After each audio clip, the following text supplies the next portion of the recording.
everybody, I'm Daniel. If you've been on the Lowe's channel for a little while, you may know that I kind of have a thing for walls. I'm excited. That is pretty cool. But today is a little different. So I've been needing to do my backsplash at home for a long time.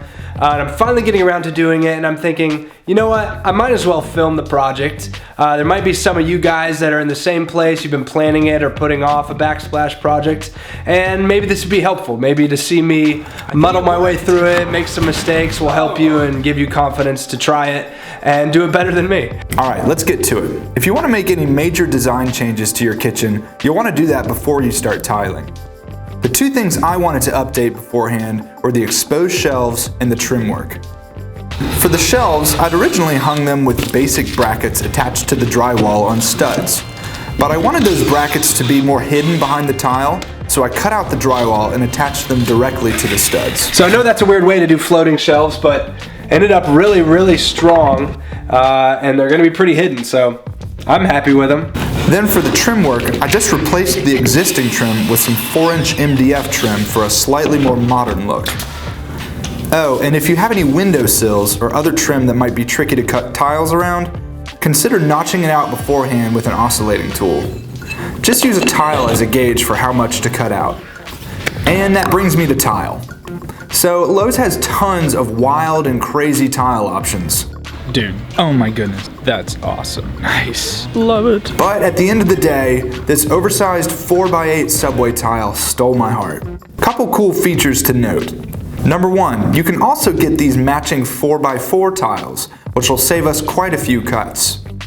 Number two, these common subway tiles actually have tiny spacers built in. So unless you want huge grout gaps, you can just lay them without spacers and get a perfect 1/16 of an inch grout gap on every side. Don't forget though, you're still going to need to use some kind of removable spacer on the first row to account for expansion. As far as how many tiles you need, split your wall into rectangles and total up the square footage, adding 5 to 10% extra to account for cuts. Before you remove your outlet covers and all your appliances, trace around everything with a pencil. This will come in handy later to know what will be hidden and what you can see.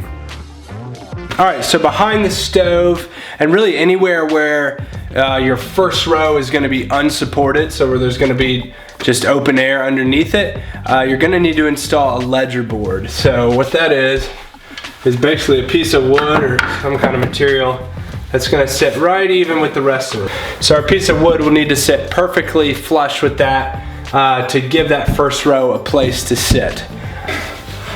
Alright. Oh! Yeah, probably should have removed that first.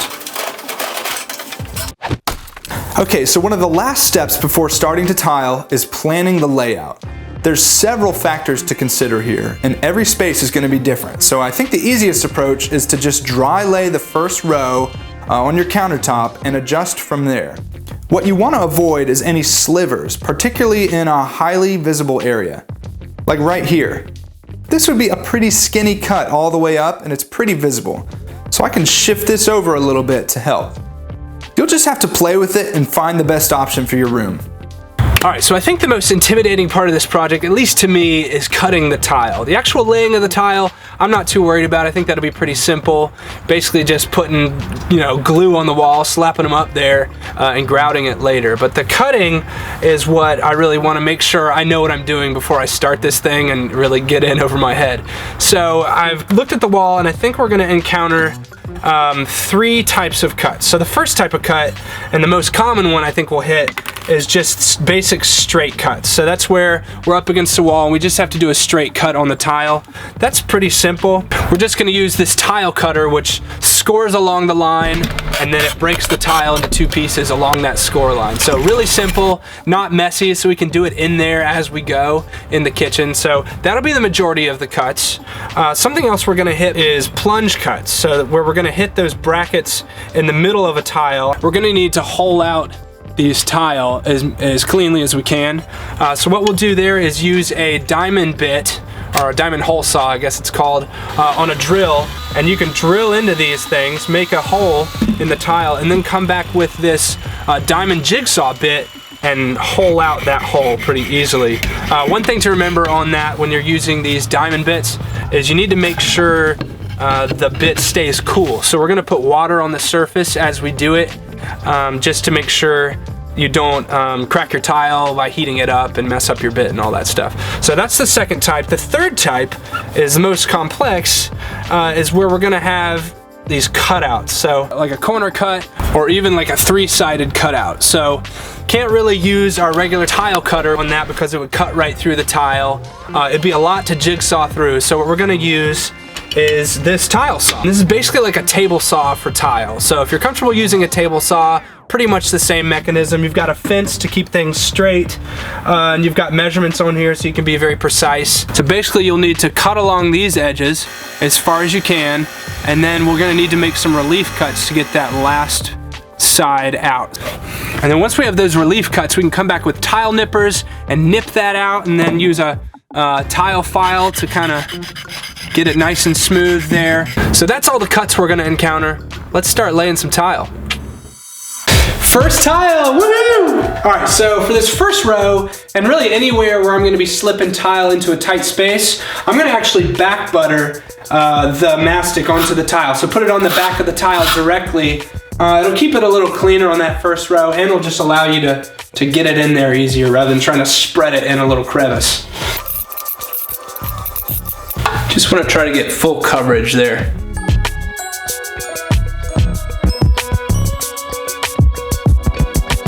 All right, so a couple things to note when cutting your tile around outlets and switches. Number one, you want to make sure the power is off. You don't want to do anything stupid. Turn it off with the breaker beforehand.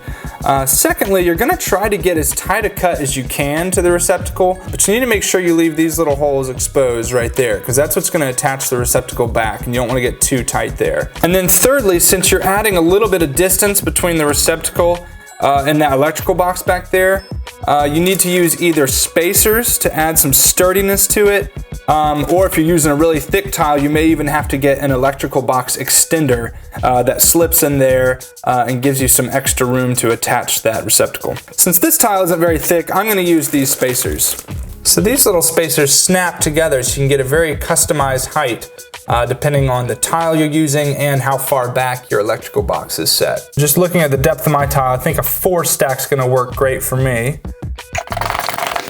And there you go. It's a lot sturdier than just relying on these little flanges up here to sit against your tile. The easiest way I found for getting precise cuts was using a Sharpie and a speed square to kind of target in on the cutting zone. And don't worry, the Sharpie will wipe right off that slick tile. Rock on, dude! Once you get going, you'll find your rhythm between cutting and laying, and it's gonna go faster and faster with each row. Just keep a level handy so you can check both your rows and your vertical grout lines. All right, well, I've kind of run out of daylight, so I can't really do many cuts. I'm gonna go ahead and call it a day, but I'm happy with my progress. The lower sections where a lot of the cuts were, so I got a lot of those out of the way. So it should go a little quicker once I get up there. Anytime you're doing a full wall like this, you probably bank on it taking a couple days, unless you're way quicker than I am. But a couple things to note when you're packing it up for the day. You obviously want to close off your mastic because you don't want that drying out. But then also, any areas where you've got mastic just sticking out on the wall, you want to clean that off. It'd be a lot easier to do now, get that smooth, than letting it dry and trying to scrape it off the next day, because the tile won't sit flat against there. You want that off of there. And other than that, we'll be back at it again tomorrow.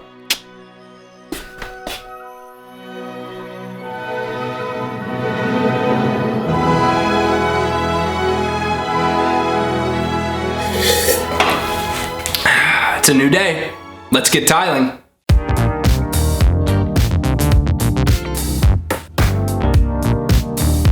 All right, so this first row is totally set now, which means we can remove our ledger board.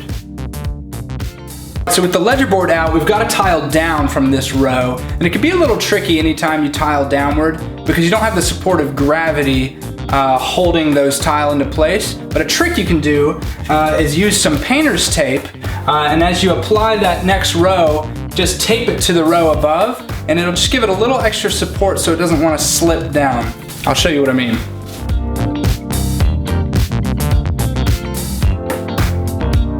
And there it is, easy peasy.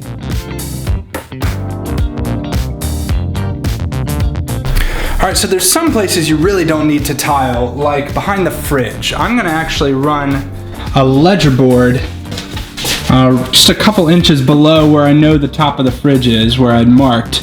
That way I don't have to tile any of this drywall, because you'll just never see it. All right, so once you get to the ceiling here, you've got a decision to make. In my case, I ended up with less than an inch gap between a full tile and the ceiling. So I don't really want to sliver up there. I'm gonna end up doing some kind of a trim piece, probably out of this MDF, maybe like a 2-inch piece of MDF to cover that gap. But if you had, a 2 or 3 inch tile that you could put up the top, or even bigger, it might be worth just tiling it flush to the ceiling. It's just gonna depend on where you end up in your pattern. So, got all the tiles set in place. Everything looks pretty level, all my cuts are pretty tight. I'm happy with it. The last major step we need to do is grouting. So, I was a little bit indecisive about the grout color. Initially, I was thinking on a wall this big, we need to go white because I don't want it to be too busy or overwhelming in this space.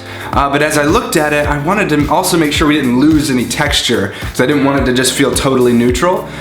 So I wanted to see what it would actually look like in this space with the lighting without putting it on the wall. So what I did was, I made this side-by-side grout test comparing a white grout with a mid-tone gray grout.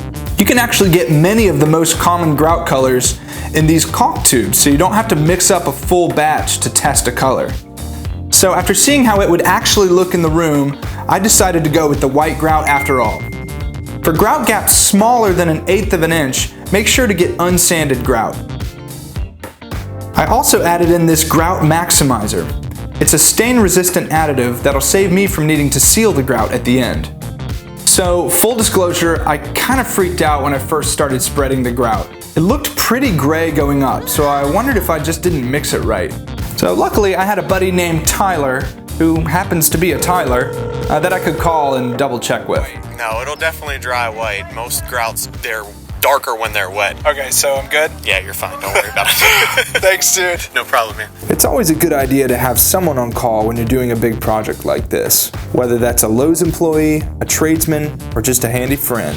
So once you've got all the grout up there, you're gonna go back with a damp sponge and very gently clean off the tiles and clean up those joints. Then you're gonna come back with a very lightly damp towel and do basically the same thing. You may have to repeat this step a couple of times to get rid of that haze and get your tile perfectly clean and shiny. All right, so there's a few areas that are a little tricky to get the grout into, like edges or under these brackets. That's when we get to use these little caulk tubes. So it's basically just grout in there, so it should match the color exactly.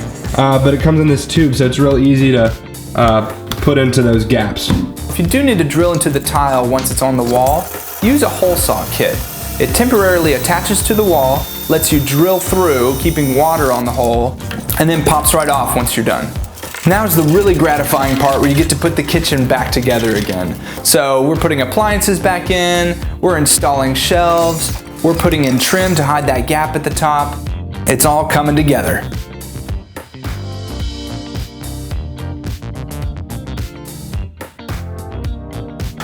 Guys, we did it! We did it! So glad to have this one done and off of my list. I think it looks great. Hopefully watching this was encouraging and helps you feel pretty confident about trying it on your own. I know it's a big project, but if you break it into little steps, not that crazy. Give yourself a couple days, you can knock it out. A couple quick things before I go. Number one, here's a screenshot of most of the tools and materials I used if you want to do something real similar to what I did. Number two, if you're interested in seeing other creative wall designs, I might suggest this little series. Number three, if you want to stay up to date on all Lowe's how-tos, series like The Weekender, our little wear home, and other ones we got in the works, go ahead and subscribe. You won't regret it. All right, thanks for watching. Have a wonderful day.